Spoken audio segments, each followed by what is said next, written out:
Кен иштетүү боюнча эгерде бүт коопсуздугу сакталган болсо, эгерде биздин жаратылышка, элибизге мунун зыян тийбей турган болсо, иштетилиш керек.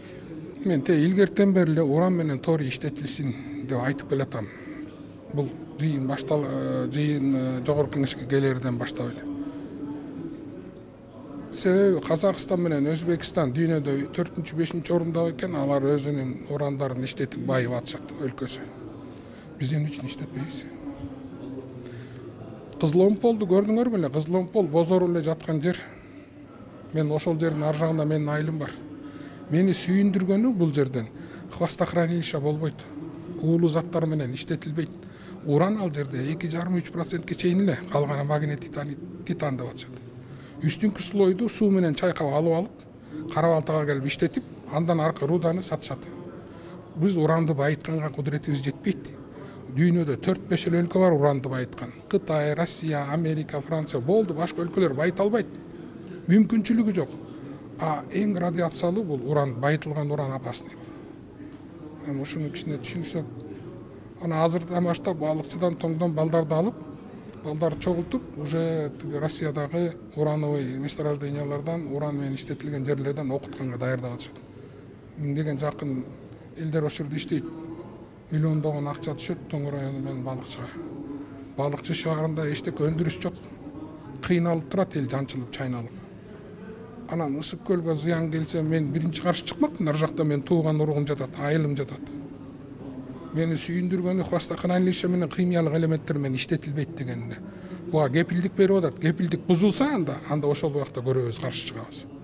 Бирок азыр андай эмес. Бая күнү Ак Түзгө барып келдим. Ак Түздү да иштеткиле деп атат элдер. Мына жүрүп ишенбесеңер ошол видеосу менде турат. Бир аксакал ыйлады. Келип иштетпейсиңерби деп. Жаңы технологиялар менен коопсуз иштеткенде мүмкүнчүлүк бар да. Анан билип билбей эле биз кана казакстандык блогер чыгып алып ысык көлдү коргойбуз деп атат. Уранды казбагыла деп. Ал өзү уранды эмне казып атат? Ысык көлдү коюп аралын сактап алсын алар. Булардын баары тыш күчтөр менен Кыргызстан өнүгүү өсүшүн алабаган күчтөрдүн кылып аткандагысы. Биздин кичинекей Кыргызстанды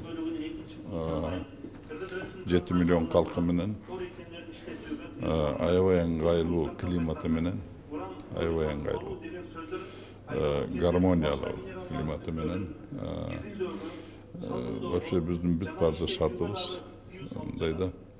Биз өнүгүүгө мындай кааласак өнүгүшүбүз керек да, биздин шартыбыз ошондой. Анан кийин биз 7 миллион калкыбызды бакканга башка жолдор менен бакып койсо болсо, Кыргызстаныбызды башка жолдор менен эле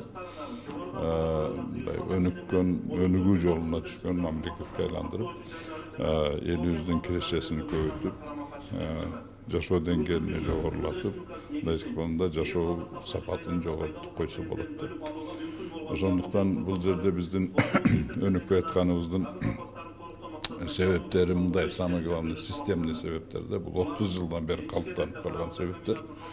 Муну оңдош керек. Биз биринчи кезекте шайлоо системасына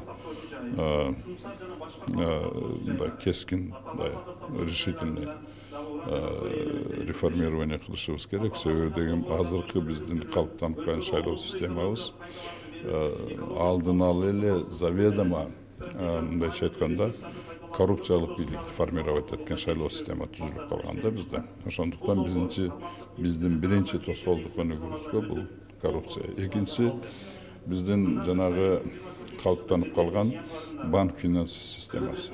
Биздин банк финансы системабыз биздин өнүгүүбүздүн тормозу да. Аны эми отдельный тема бул форматта айтып болбойт.